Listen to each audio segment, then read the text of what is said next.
नमस्कार मित्रों, आज हम विद्यालय से संबंधित कुछ बातें करेंगे। विद्यालय के द्वार कैसा हो ऐसी बातें हमने की।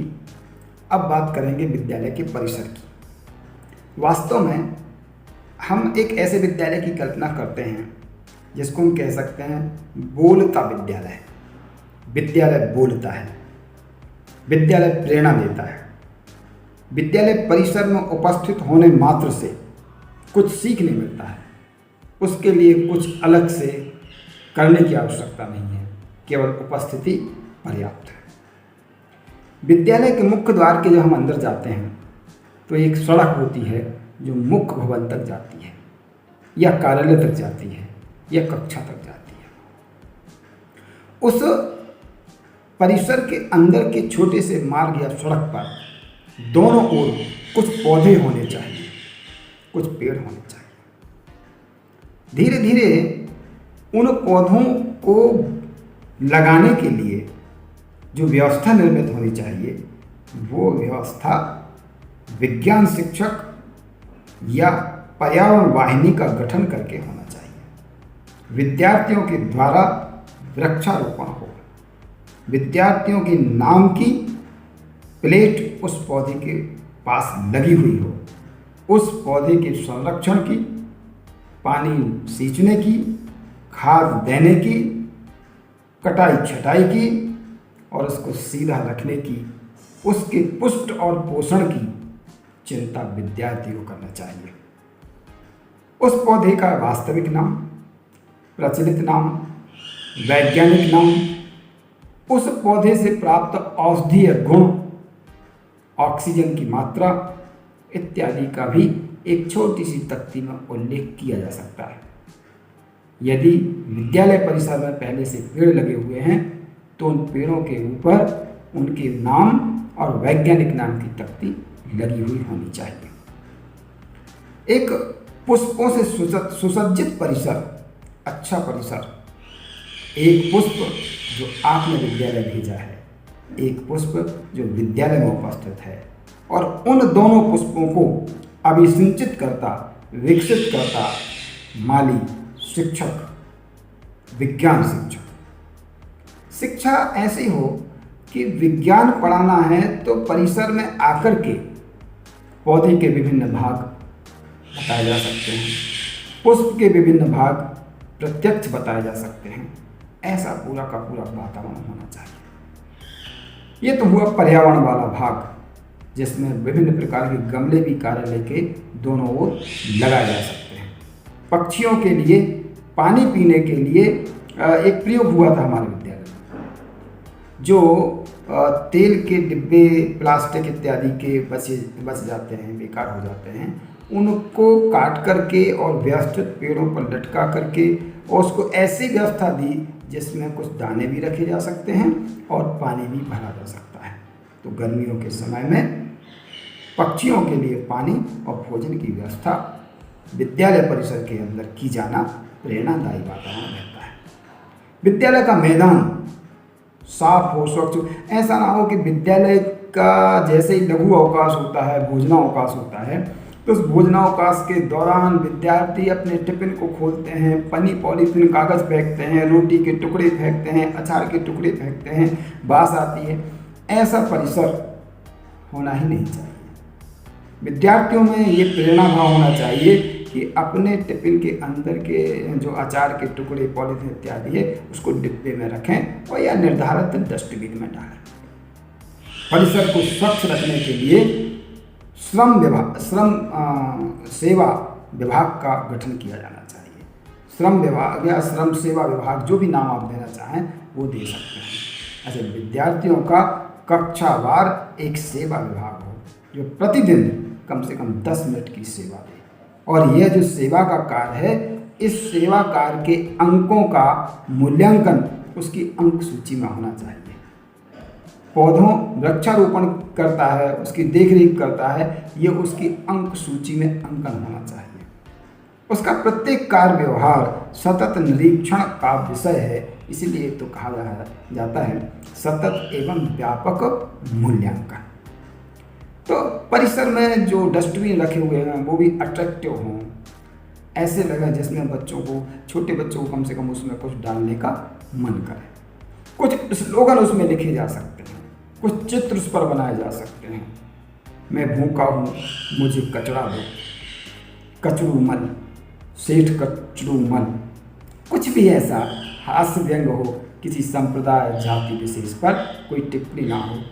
अब कभी कभी तो ऐसा भी होता है कि झाड़ू लिए हुए किसी को अगर चित्र में इंगित कर दिया तो लोग आम आदमी पार्टी का प्रचार समझने लगते हैं।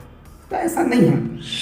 बच्चों के लिए प्रेरणा देने वाले कार्टून चित्र डस्टबिन के ऊपर लगाए जा सकते हैं। ऐसा स्वच्छ परिसर, पेड़ और पौधों से सुसज्जित परिसर होना चाहिए। बच्चों के जन्मदिन मनाने की परंपरा और प्रार्थना सभा में उसके जन्मदिन पर तालियां बजाने की परंपरा कुछ विद्यालयों में है। तो बच्चों को या शिक्षकों को, स्टाफ को जब भी जन्मदिन हो तो एक पौधा भेंट करना चाहिए और उस पौधे की जो पौधे तैयार करने की व्यवस्था है वो स्थानीय नर्सरी से सौजन्यपूर्वक लिया जाए या फिर विद्यालय में ही शिक्षक, प्यून या विद्यार्थी मिलकर के छत इत्यादि पर या जहाँ उचित स्थान हो वहाँ पौध तैयार करने की परंपरा विकसित होनी चाहिए। जहाँ कृषि विद्यालय हैं, कृषि महाविद्यालय हैं, वहाँ तो ये व्यवस्था आसानी से की जा सकती है। तो परिसर के अंदर वृक्षारोपण, परिसर के अंदर वृक्षों के ऊपर लगे हुए उनके वैज्ञानिक नाम, पौधे, पौधों के विभिन्न भाग, पुष्प, पुष्प के विभिन्न भाग आसानी से पढ़ाए जा सकते हैं, सिखाए जा सकते हैं। इस प्रकार कह सकते हैं हम कि यह विद्यालय का बोलता हुआ परिसर है। विद्यालय बोलना चाहिए, विद्यालय की दीवारें बोलना चाहिए। और इस बात को ध्यान में रख के बहुत से विद्यालयों की दीवारों के ऊपर अनेक अनेक आदर्श वाक्य लिखे रहते हैं। लेकिन आज के समय में बड़ी विषम परिस्थितियाँ हो गई हैं, क्षमा करिएगा। विद्यालय के जो दीवार है उसके ऊपर भोजन का मेन्यू लिखा रहता है। सोमवार को ये बनेगा, मंगलवार को ये बनेगा, बुधवार को ये बनेगा। विद्यालय की जो दीवार है उसके ऊपर लिखा रहता है स्कूल चले हम, बेटी बेटी को पढ़ाएं। ये समाज के बीच में लिखे जाने वाले स्लोगन विद्यालय के अंदर लिखे जाने का कोई अर्थ नहीं है।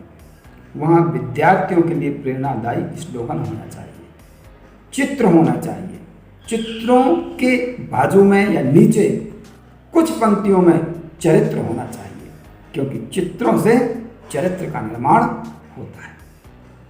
विद्यार्थी के अंदर ये भाव विकसित होना चाहिए कि हम जो हैं, हम स्वयं में पूरे के पूरे राष्ट्र पुरुष हैं। महापुरुष बनने की संभावना हमारे अंदर भी है। हम भी महापुरुषों के जीवन का अनुकरण करके और उन जैसे बन सकते हैं। हम अपने जीवन का कुछ आदर्श निश्चित कर सकते हैं। इसे दीवारों पर कुछ बोध वाक्य हों, कुछ चित्र हों और चित्रों के साथ कुछ चरित्र हैं। मैं देवास के एक विद्यालय की बात करता हूँ। देवास में विजयनगर क्षेत्र है और वहाँ पर एक सरस्वती शिशु मंदिर संचालित है, काफ़ी पुराना विद्यालय है। उस विद्यालय में एक समय प्राचार्य रहे हैं पाठ्य पुस्तक निगम के पूर्व अध्यक्ष राय सिंह जी सैंधव। राय सिंह जी सैंधव के समय में उस विद्यालय में उसके प्रत्येक कक्ष का नाम एक प्रदेश के नाम पर दिया गया और उस प्रदेश का मानचित्र उसके द्वार पर बनाया गया।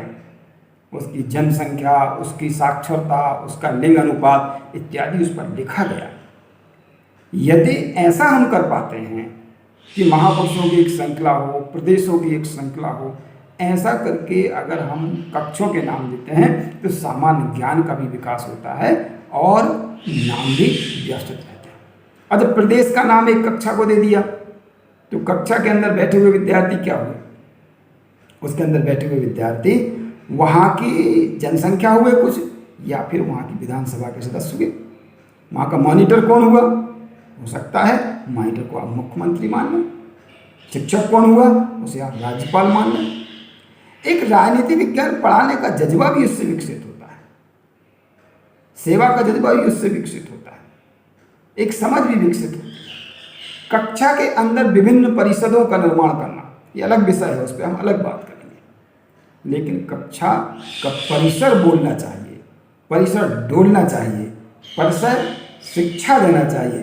परिसर के अंदर जो व्यक्ति आए उसे बाहर जाने में थोड़ा समय लगे, मन में सेल्फी लेने का, फोटो खींचने का, उस परिसर को देखने का, पढ़ने का मन करे, ऐसा वातावरण विकसित करने की आवश्यकता है। इसलिए मैं कहता हूँ कि जब कहते ना घर ही विद्यालय, ये अवधारणा मेरी दृष्टि से ठीक नहीं। विद्यालय ही घर, घर विद्यालय नहीं, विद्यालय घर के समान हो। जब विद्यार्थी विद्यालय आ जाए तो उसे घर जैसा वातावरण मिले, फिर उसे कहीं जाने का मन ना करे। विद्यालय में आने के बाद वह वहाँ से छुट्टी की घंटी बजते समय हो हल्ला करता हुआ बस्ता लेकर के बाहर की ओर दौड़ना लगाए, उसे मन में ये लगे कि थोड़ा समय और हो। जब विद्यालय लगने की घंटी हो तो अंदर की ओर दौड़ लगाने की होड़ होना चाहिए, ये होना चाहिए।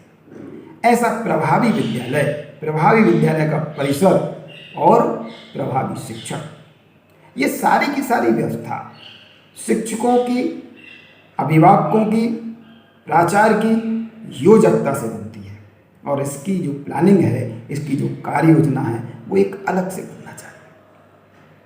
अधोसंरचनात्मक कार्य योजना और शैक्षिक गतिविधियों की कार्य योजना और शैक्षिक गतिविधियों की कार्य योजना, इन तीनों को मिला करके एक व्यवस्थित कार्य योजना बन सकती है। कई बार ऐसा होता है कि आज के महानगरीय सभ्यता में मैदान का अभाव होता है, विद्यालय में उतना परिसर, उतना क्षेत्र नहीं होता है, तो इसके लिए शेयरिंग व्यवस्था है, शासन की तरफ से इसकी व्यवस्था है कि एक विद्यालय दूसरे विद्यालय के संसाधनों का उपयोग करे, एक विद्यालय दूसरे विद्यालय के संसाधनों का उपयोग करे, साथ में एक दूसरे के साथ में प्रतियोगिताएं करे, बच्चों के ज्ञान का बंटवारा करें। इस पर हम बात करेंगे कि कैसे हम एक विद्यालय से दूसरे विद्यालय के संसाधनों का उपयोग कर सकते हैं और ऐसा सब पढ़ें सब बढ़ें, ये नारा भी सिद्ध कर सकते हैं। आज के इस वीडियो के अंत में केवल इतना ही कहना है, कुछ पढ़कर सो, कुछ लिखकर सो, जहाँ सोया था आज, कुछ बढ़कर सो, कुछ बढ़कर सो। नमस्कार।